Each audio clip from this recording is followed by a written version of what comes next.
આજે કચ્છ જિલ્લાની મુલાકાત દરમિયાન અમારા એનએસયુઆઈના યુવાન સાથીઓ દ્વારા વિદ્યાર્થી સન્માન કાર્યક્રમની સાથે સાથે છાત્રગુંજનો કાર્યક્રમનું આયોજન કરવામાં આવ્યું. હજારોની સંખ્યામાં વિદ્યાર્થીઓ અને વિદ્યાર્થિનીઓ આ કાર્યક્રમમાં જોડાયા અને જે રીતે કચ્છ યુનિવર્સિટીમાં કચ્છમાં શિક્ષણનું ખાનગીકરણ થયું છે, શિક્ષણનું વેપારીકરણ થઈ રહ્યું છે, શિક્ષણમાં વ્યાપક ભ્રષ્ટાચાર છે, ગેરરીતિઓ થઈ રહી છે, પેપરો લીક થાય છે, જે રીતે યુવાનોને પોતાનું ભવિષ્ય ધૂંધળું લાગે છે, એમના ભવિષ્ય સાથે ચેડા થઈ રહ્યા છે, એ બધાની સામે ખૂબ આક્રોશ સાથે યુવાનોએ આવનારા દિવસોમાં લડાઈ લડવાનો સંકલ્પ કર્યો છે.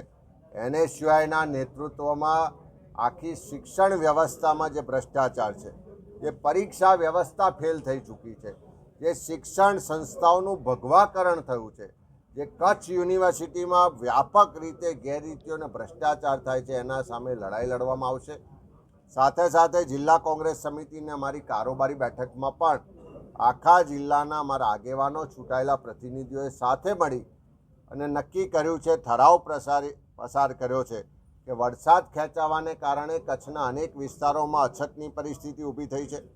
પીવાના પાણીના પ્રશ્નો છે, ઘાસચારાની સમસ્યાઓ છે, રોજગારના પ્રશ્નો છે, તો સરકાર તાત્કાલિક અછત જાહેર કરે, એની માટેની રાહતો આપે, ઘાસચારો આપે અને સાથે આખા કચ્છમાં જે કાયદો વ્યવસ્થાની પરિસ્થિતિ કથળી છે, દારૂ ને ડ્રગ્સ ચારે બાજુ બેફામ રીતે વેચાય છે, હપ્તાખોરીને કારણે કોઈનો અંકુશ નથી રહ્યો.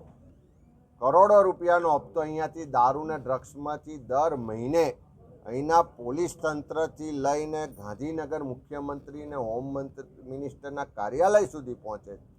એ દારૂ ડ્રગ્સને નાબૂદ કરવા માટે અમારા મહિલા કોંગ્રેસના નેતૃત્વમાં લડાઈ લડવાનો પણ ઠરાવ પસાર કરવામાં આવે છે.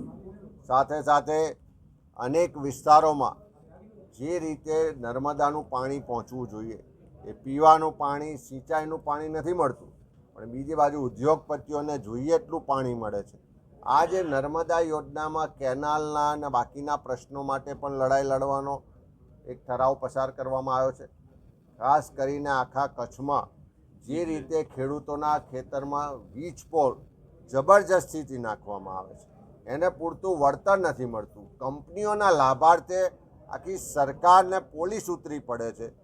એ ખેડૂતોના હક માટે, એના અધિકાર માટે, એના ન્યાય માટેની લડાઈ લડવાનો પણ સંકલ્પ કર્યો છે. એના માટે પણ ઠરાવ પ્રસારિત કર્યો છે. સાથે સાથે આખા કચ્છમાં જે ભાજપના નેતૃત્વમાં ભાજપના નેતાઓ સંચાલિત સહકારી સંસ્થાઓ છે, ખાસ કરીને દૂધ સંઘ છે, એમાં મોટા પ્રમાણમાં ભ્રષ્ટાચાર થાય, એમાં પશુપાલકોને એનો જે ઉત્પાદન છે દૂધનો પૂરતો ભાવ નથી મળતો, બોનસ નથી મળતું, એ પ્રજાના પશુપાલકોના સભાસદોના પૈસા બેફામ રીતે એમના કાર્યક્રમોમાં વાપરવામાં આવે છે. એની સામે પણ ખૂબ આક્રોશ છે. એની સામે પણ આંદોલનનો ઠરાવ પ્રસારિત કરવામાં આવ્યો છે. એ જ રીતે આખો સરહદી વિસ્તાર છે, ક્યાંક સોલ્ટ માટે, ક્યાંક સોલર પાર્ક માટે, ક્યાંક બીજા ઉદ્યોગોના નામે ગૌચર સહિતની હજારો એકર જમીનો ઉદ્યોગપતિઓને પધરાવી દીધી છે. એના ગેરકાયદેસર દબાણો છે, ગેરકાયદેસર રીતે એમાંથી કરોડો રૂપિયાની કમાણી કરે છે. એની સામે સરકારી તંત્ર કોઈ પગલાં નથી લેતું અને બીજી બાજુ ધાર્મિક સ્થળો પર બુલડોઝર ફેરવવામાં આવે છે, લોકોના ઘરો પર બુલડોઝર ફેરવવામાં આવે છે, લોકોને બેઘર કરવામાં આવે છે. આ સરકારની બેધારીને બે મોડાની નીતિ જે છે, એની સામે પણ જેને જેને અન્યાય થાય છે એનો અવાજ બનવાનું કામ કોંગ્રેસ પાર્ટી કરશે. એના અધિકાર માટે લડવાની વાત પણ કરીશું. અને આખા કચ્છમાં જે મોટા પ્રમાણમાં ખનીજની ચોરી થાય છે, ખનીજ માફિયાઓ બેફામ છે, ખુલ્લેઆમ કહી રહ્યા છે કે અમારા ભાગીદાર ભાજપના નેતાઓ છે, ખુલ્લેઆમ ખનીજ માફિયાઓ કહી રહ્યા છે કે અમારો હપ્તો તો છે ગાંધીનગર મુખ્યમંત્રી કાર્યાલયમાં જાય છે, કોઈ અમારો વાડ પણ વાંકો નહીં કરી શકે. એ ખનન થાય છે, પ્રજાના જે સંપત્તિ છે, આ રાજ્યની સંપત્તિ છે, એની ચોરી છે. એની સામે પણ જે આક્રોશ છે એના માટે પણ લડાઈ લડીશું. અને ખાસ કરીને આખા ગુજરાતમાં સૌથી વધારે સરકારને જો જીએસટી આપતું કોઈ જિલ્લો હોય તો કચ્છ જિલ્લો છે.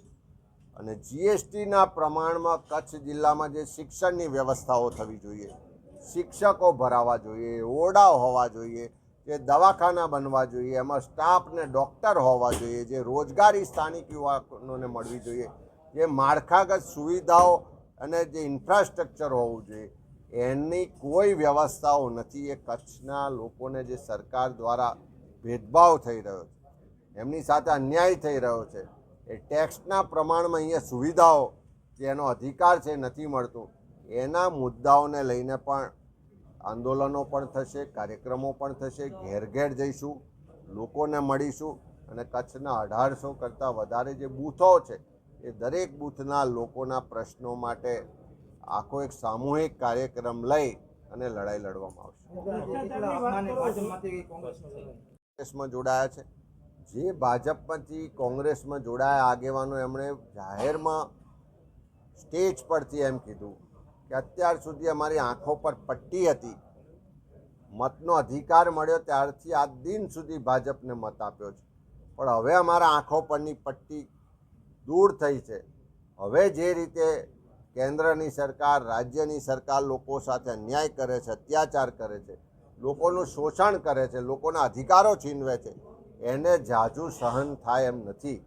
હવે કોંગ્રેસ પાર્ટીમાં જોડાઈએ છે, લોકોના માટે લડીશું અને બધા જ સાથે મળીને જે રીતે દિલ્હીમાં જંતર મંતરથી એક નવી ક્રાંતિની શરૂઆત થઈ છે, એમ ગુજરાતમાં પણ યુવાનો હોય, મહિલાઓ હોય, ખેડૂતો હોય, કામદારો હોય, બધા જ ભેગા થઈ અને ગુજરાતના લોકોની લડાઈ લડવાની શરૂઆત થઈ છે ને એમાં આજે અનેક લોકો અલગ અલગ પાર્ટીમાંથી કોંગ્રેસ પાર્ટીમાં જોડાય અને આ લડાઈને મજબૂતાઈ આપવા માટેની વાત કરી. 2027માં પરિવર્તનની વાત ચાલે છે, તો એવું સાંભળ્યું છે કે મુખ્યમંત્રીના ચહેરા તરીકે પ્રિયંકા ગાંધીને ઉતારવાનો છે, આમાં કેટલું સત્ય છે? ચાલો, ધન્યવાદ.